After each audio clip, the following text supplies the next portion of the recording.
right, you'll have to excuse the mess here to the left of my new storage bin, but this item was not sent to me by the company. This was actually a gift from my wife's dad, but this is a storage shed. Came in these two massive, pretty heavy boxes, and what you get over here is essentially everything that's left after we made it. You did get two set of identical instructions. This little wrench, this little like Allen wrench that's really a screwdriver, also that screwdriver, and then all of your screws and everything, two sets of gloves. These are the screws that were left after we put everything together on here. So if you drop some screws, don't worry, they do give you some extras. And these are actually for anchoring it down, but since we had a wooden deck, we didn't need those. Now, I'll say outside of this, you'll actually probably need some longer regular screwdrivers, which we use these over the included ones, and a little drill like this, because at some point, like for example here, this is trying to go through two pieces of metal. There's a really tiny hole that this is to go through, and trying to do it by hand is not the easiest. So a small, 12-volt drill like this knocks that out pretty quickly.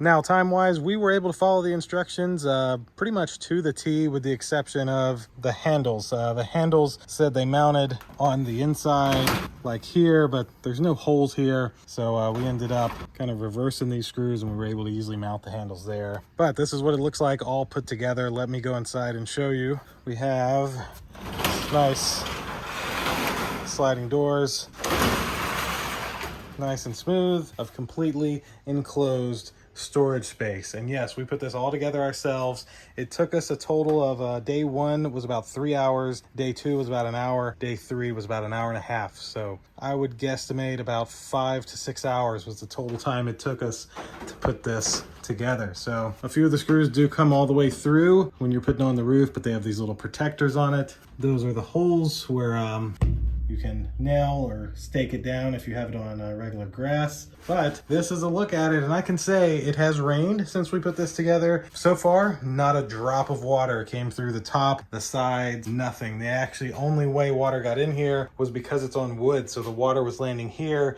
and kind of rolling down into the shed here, like coming underneath it. To solve that, we actually have a tarp that we're going to be laying out, and I may actually, just for my own precaution, be using some like Flex Seal style sealer to try to seal that tarp down to the metal. And just because I feel this is a weak spot in the roof, I'm probably going to Flex Seal this seal here, because other than this spot right here, I don't see anywhere else where the possibility of water getting in could actually happen. So yeah, doors go on though. You do the frame first, you kind of do the bottom frame, then you do you go up and you do the top frame, and you put on the outside panels. Instructions were pretty good, like I said, besides the door handles, but at the end of the day, don't think you can do this by yourself. And to be honest, it was way easier when there was 3 of us versus 2 of us. A friend of mine came over, he helped out, and that made everything a whole lot better. When it was just me and my wife, it was definitely a little harder to try to hold things in place and screw everything down. But this is a look at it. As I mentioned, it was not sent to me by the company. I think that'll do it for a look at this outdoor storage shed. Thank you all for watching. We'll see you in the next one.